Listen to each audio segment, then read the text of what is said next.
Si hay algo peor que la negación de Dios, es ser indiferente a Él. El que lo niega, a fin de cuentas, cree que no existe, pero el que es indiferente lo evade. Y evadir a Dios significa escapar de Él, y en definitiva despreciarlo.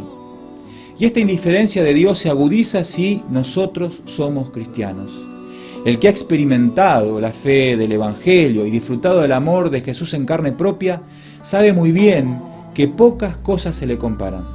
Sin embargo, todos los creyentes pasan de alguna manera por un valle de muerte espiritual, aún después de haber recibido la gracia del perdón y la salvación.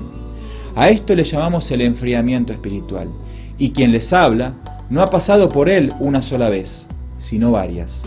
Pero el enfriamiento espiritual que he vivido en los últimos años y del que todavía sigo bastante afectado, ha sido el peor de mi vida.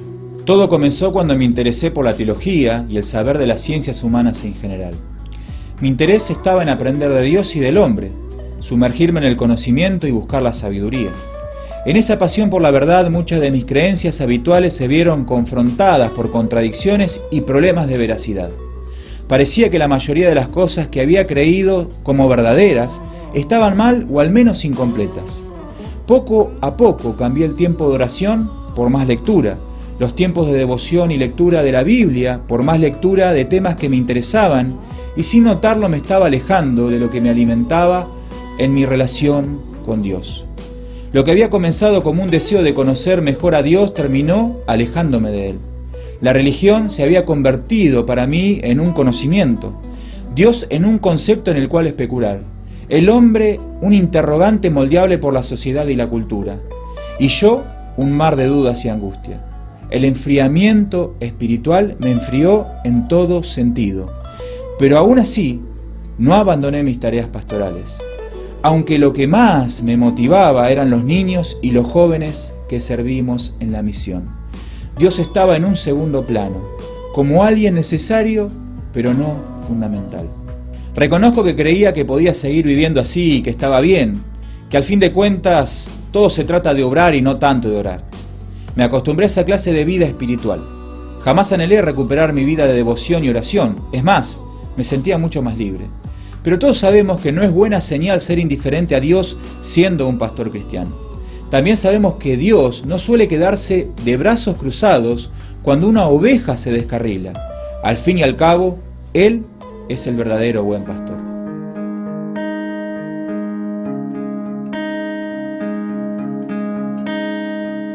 Hace casi 2 meses fui papá de nuevo de mi tercera hija, Evita Victoria Burgueño.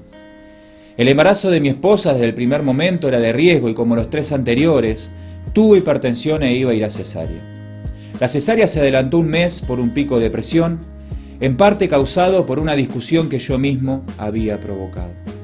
En el quirófano, mientras me cambiaba para presenciar la operación, me acordé de que tenía un Dios y que lo necesitaba. Me acordé que era un pastor cristiano y que tenía un Dios que podía intervenir en la historia humana. Así que oré como pude. Gracias a Dios y a los médicos, la cesárea fue un éxito. Nuestra beba estaba bien, hasta que el médico, mientras la medía y pesaba, notó que no respiraba bien. Me dijeron que podía esperarse un cuadro respiratorio luego de una cesárea y que iría a la sala de neonatología para recibir oxígeno, pero que no me preocupaba.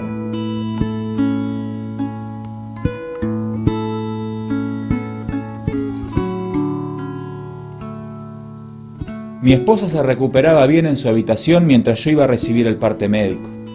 Evita tenía una hipertensión pulmonar. Estaba encerrada en una incubadora llena de cables y máquinas, con una respiración muy discontinua y fluctuante. Tenía respirador artificial al 100%. Pasamos de la gloria a la derrota en minutos. Fue en ese momento que el mundo se me vino abajo. La tristeza más profunda me invadió. Nunca en mi vida me sentí más inseguro y perdido. Me sentía culpable. Era mi culpa por haberme enfriado espiritualmente. Era mi culpa por dejar de orar y confiar en Dios. Dios se estaba vengando de mí. Me estaba castigando como el rey David, cuando perdió su hijo en el relato bíblico. Pero lo peor estaba por venir. Al otro día fui a recibir el parte de las 10 de la mañana. Todos los padres que teníamos a los hijos dentro de la sala de neonatología llegábamos a horario y esperábamos en la puerta que nos dieran permiso para entrar. Esa mañana pasó un médico corriendo con una máquina que parecía esas que se usan para dar choques eléctricos en un paro cardiorrespiratorio. Pero esa era pequeña, como para un bebito. Se demoraron en abrir la puerta una media hora, que para mí fueron siglos. Cuando al fin la abren, sale el médico y pregunta por el padre de Eva Burgueño. Me pide que pase y me cuenta que mi bebé tiene un problema en el corazón, que estaba el cardiólogo interviniéndola y que estaba en las manos de los mejores médicos de la ciudad y que tuviera fe.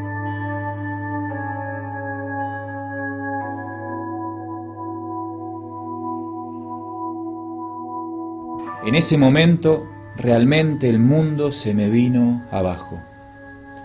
No sabía quién era ni dónde estaba. Había perdido el control de todo. No había nada que pudiera hacer. Todo realmente dependía de Dios. Salí afuera y mientras caminaba hacia el auto como podía, recibí una llamada de mi padre, quien me preguntaba cómo seguía Eva. Traté de hablar con calma, pero no pude contener el llanto. Estaba completamente destrozado. Pocas veces lloré delante de mi padre, pero ese día no tenía forma de soportar la tristeza que me había invadido. Le pedí a todos mis familiares y amigos y hermanos en la fe y contactos que oraran por Eva. Cientos se unieron en oración por mi hija y de pronto me sentí acompañado por todo un grupo de personas que estaban clamando por nosotros. Sentí a la iglesia de Dios más que nunca. Sentí a Dios más que nunca. Cada vez que iba a la sala de neo, mientras miraba a mi hija, oraba con todas mis fuerzas y de pronto me di cuenta que Dios no se estaba vengando de mí, sino más bien que me estaba apoyando y fortaleciendo para superar una prueba de la vida.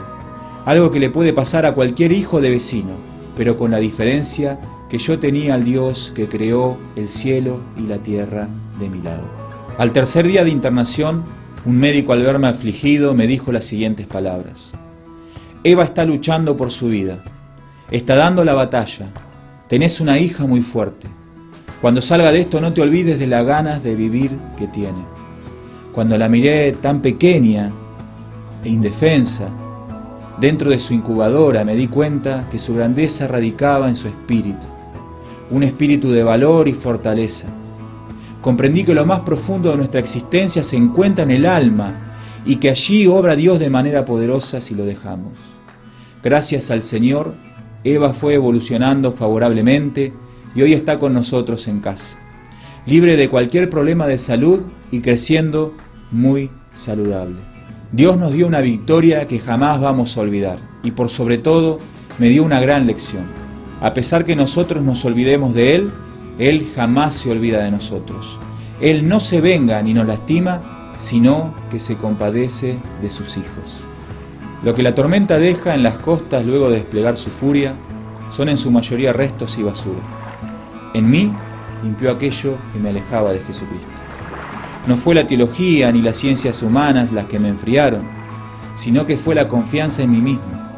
El orgullo de creer que el conocimiento puede suplantar el amor de Dios vivido cada día con sencillez y alegría.